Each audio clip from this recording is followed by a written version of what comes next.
Good morning students. आज मैं आप लोगों को केमिस्ट्री क्लास 9th का एटम्स एंड मॉलिक्यूल्स पार्ट 11 बताने जा रहा हूं। आज बताऊंगा आप लोगों को empirical formula and molecular formula.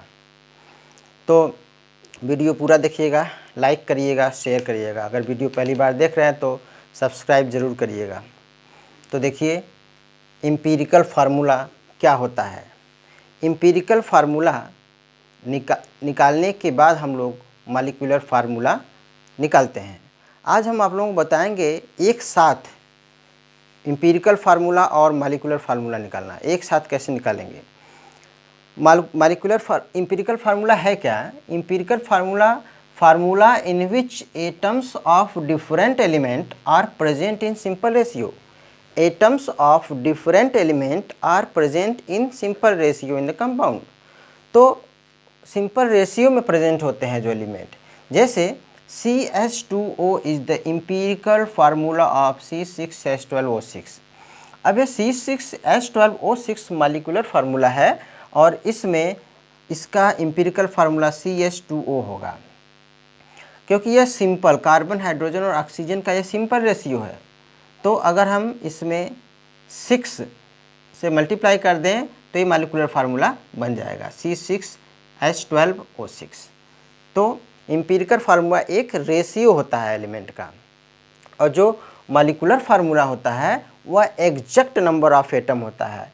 The formula in which exact number of atoms of different element are present. उसमें एटम्स के एग्जैक्ट नंबर प्रेजेंट होते हैं मॉलिक्यूलर फार्मूला में। जैसे C6H6 यह बेंजीन का मॉलिक्यूलर फार्मूला है, जिसमें एग्जैक्ट नंबर कार्बन के 6 मॉलिक्यूल्स और हाइड्रोजन के 6 मॉलिक्यूल्स प्रेजेंट हैं।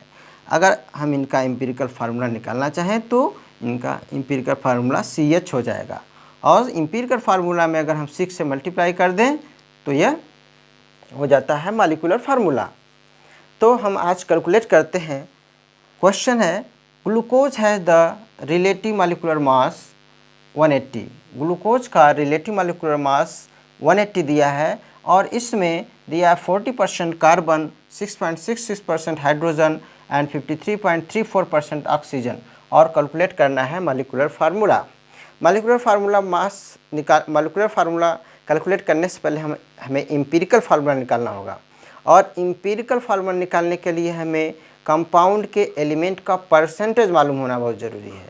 तो ये कंपाउंड में जो एलिमेंट है उसका परसेंटेज दिया हुआ है यहाँ पर, कार्बन, हाइड्रोजन और ऑक्सीजन। तो चलिए निकालते हैं। पहले हम इसमें 6 कॉलम बनाते हैं, और इस 6 कॉलम में को कंप्लीट करते हुए मॉलिक्यूलर फार्मूला एक कंप्लीट हो जाएगा।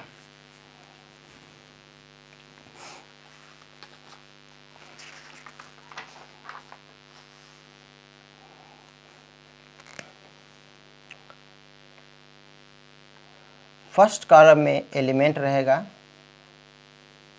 Element name. सेकेंड कॉलम में परसेंटेज का कॉलम रहेगा कि वो एलिमेंट का कितना परसेंटेज है। इसके बाद मास रहेगा, atomic mass.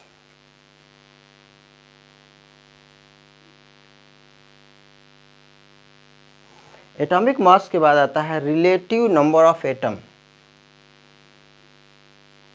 Relative number of atom. Relative number of atom के बाद आएगा डिवाइड बाय लिस्ट नंबर।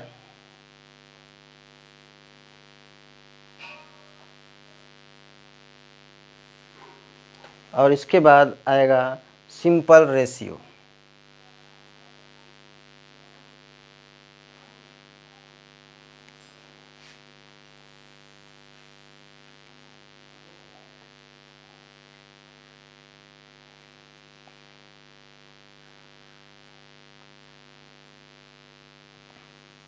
अब देखिए इसमें कार्बन है, हाइड्रोजन है, कार्बन एलिमेंट, हाइड्रोजन एलिमेंट और ऑक्सीजन एलिमेंट।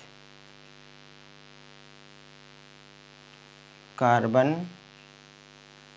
हाइड्रोजन और ऑक्सीजन एलिमेंट है।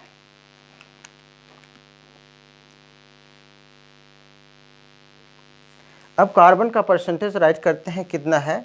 कार्बन 40% है, जैसा कि यहाँ पर दिख रहा है 40% कार्बन हो गया, 6.66% हाइड्रोजन और 53.34। अब इसके बाद एटॉमिक मास राइट करते हैं। कार्बन का एटॉमिक मास 12, हाइड्रोजन का 1, ऑक्सीजन का 16 होता है। इसके बाद हम राइट करेंगे relative mass, relative number of atoms. Relative number of atom हम निकालेंगे। रिलेटिव नंबर ऑफ एटम्स कैसे निकालेंगे, इस परसेंटेज में इस एटॉमिक मास का डिवाइड करके रिलेटिव नंबर ऑफ एटम हम निकालेंगे। जैसे 40/12, 40 डिवाइडेड बाई 12 जब करेंगे तो 3.33 आता है। 6.66 डिवाइडेड बाई 1 आता है 6.66 और 53.34 डिवाइडेड बाई 16 आएगा आपका 3.33। इसके बाद divide by list number. In relative number of atoms में से जो सबसे छोटा होगा 3.33, 6.66, 3.33 में जो सबसे स्मॉल होगा उसी से डिवाइड करेंगे तीनों में। जैसे सबसे छोटा 3.33 है, ये भी है, दोनों इक्वल है और ये बड़ा है इससे, तो 3.33 से सभी में हम डिवाइड करेंगे। 3.33 divided by 3.33, 6.66 divided by 3.33, 3.33 divided by 33। तो इन तीनों में उसी नंबर से हम डिवाइड करेंगे जो सबसे छोटा होगा। इसके बाद डिवाइड करने के बाद क्या आता है आंसर, इसका डिवाइड करेंगे 1 आएगा, इसका डिवाइड करेंगे 2 और इसका 1। तो सिंपल रेशियो क्या बन जाता है, 1:1। अब एम्पिरिकल फार्मूला क्या हो जाएगा,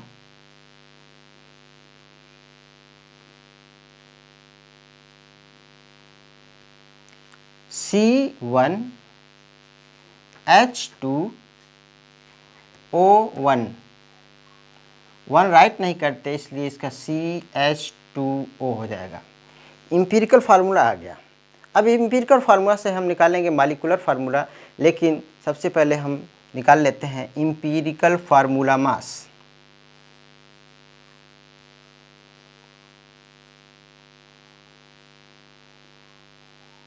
कार्बन 12 प्लस 2 मल्टीप्लाई 1 प्लस 16, तो कैलकुलेट करेंगे तो आ जाएगा आपका 30।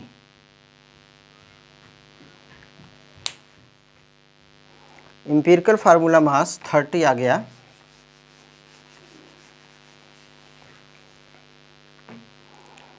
और रिलेटिव मॉलिक्यूलर मास दिया हुआ है, रिलेटिव मॉलिक्यूलर मास क्वेश्चन में दिया हुआ है 180।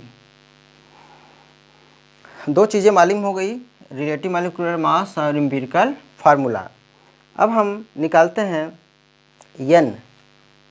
n क्या होता है, n is the ratio of relative molecular mass and empirical molecular mass. तो n निकालेंगे relative molecular mass by empirical formula mass. Relative molecular mass 180 दिया है, एम्पिरिकल फार्मूला मास 30 दिया है, आ जाएगा 6, n equal to 6। n equal to 6 मिल गया। अब हम निकालेंगे मॉलिक्यूलर फार्मूला। ये तो एम्पिरिकल फार्मूला है, अब निकालते हैं molecular formula. Molecular formula equal to होता है एम्पिरिकल फार्मूला n। तो एम्पिरिकल फार्मूला कितना है, CH2O, n मीन्स 6। तो इसका मल्टीप्लाई कर देंगे C6H12O6 आ जाएगा, मालिकुलर फार्मूला हो जाएगा C6H12O6। यानी कि हमें अगर मालिकुलर फार्मूला निकालना है तो उससे पहले हम एम्पिरिकल फार्मूला निकालते हैं। एक एग्जाम्पल और लेकर के समझाते हैं आप लोगों को।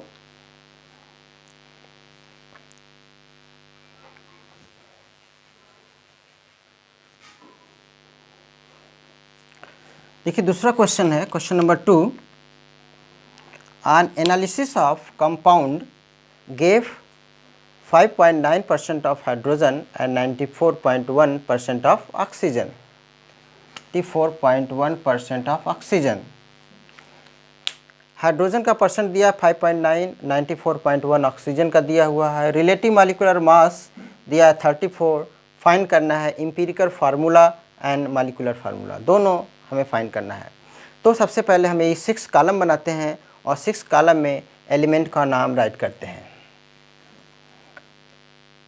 सबसे पहले क्या है, 5.9% हाइड्रोजन है और दूसरा है ऑक्सीजन, दो एलिमेंट है।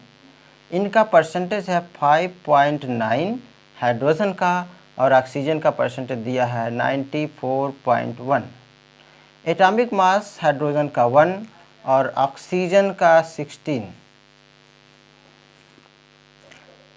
अब हम इसका निकालेंगे relative number of atoms. Relative number of atom कैसे निकालेंगे, परसेंटेज में हम इसके मास से डिवाइड कर कर, परसेंटेज है 5.9 डिवाइड मास से डिवाइड करेंगे, आएगा आपका 5.9। 94.1 डिवाइडेड बाय 16 तो आ जाएगा आपका 5.8 आ जाएगा। डिवाइड बाय लिस्ट नंबर से डिवाइड करना है इसमें। इन 5.9 और 5.8 नियर अबाउट बराबर है, लेकिन यहाँ पर हम क्या करते हैं, जो छोटा होगा उसी से डिवाइड करेंगे 5.8 से। तो 5.9 divided by 5.8 equal to 1। 5.8 divided by 5.8 इसका भी 1 आएगा। तो सिंपल रेशियो इसका 1 और 1 होगा। तो एम्पिरिकल फार्मूला क्या हो जाएगा, एम्पिरिकल फार्मूला H1O1 यानी H और O हो जाएगा। अब इसके बाद निकालते हैं empirical formula mass.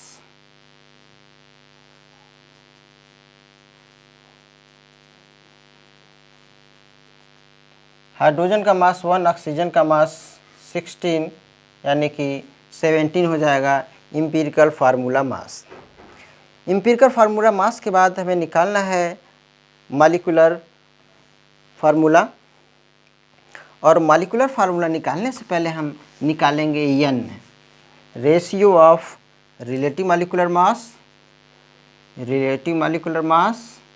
And empirical formula mass.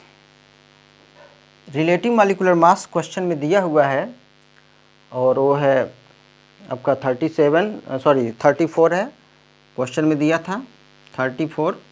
अब आई 17 एम्पिरिकल फार्मूला मास, तो 17 टू जा यानी कि 34, n आ गया 2। अब हम निकालेंगे रिलेटिव मॉलिक्यूलर फार्मूला इक्वल होता है एम्पिरिकल फार्मूला सबस्क्रिप्ट के रूप में n। एम्पिरिकल फार्मूला हमारा है HO, n है 2, तो आपका हो जाएगा H2O2 जो कि एक हाइड्रोजन पर ऑक्साइड का फार्मूला है। तो इस यहाँ पर हम देखें कि रिलेटिव मॉलिक्यूलर फार्मूला भी आ गया है यहाँ पर। अगर हमें एम्पिरिकल मॉलिक्यूलर फार्मूला पूछ रहा है तो केवल हम यहीं तक सॉल्व करेंगे। फिर इसके बाद अगर रिलेटिव मॉलिक्यूलर फार्मूला पूछ रहा है तो इसके पहले हमें एम्पिरिकल फार्मूला मास निकालना होगा और रिलेटिव मॉलिक्यूलर मास दिया रहेगा। अगर हमें एम्पिरिकल फार्मूला पूछेगा तो रिलेटिव मॉलिक्यूलर मास नहीं दिया रहेगा। तो कहने का मतलब हम इम्पिरिकल फार्मूला भी निकाल लिए और रिलेटिव मॉलिक्यूलर फार्मूला भी निकाल लिए। इस तरह से आगे आप लोग प्रैक्टिस और करिएगा।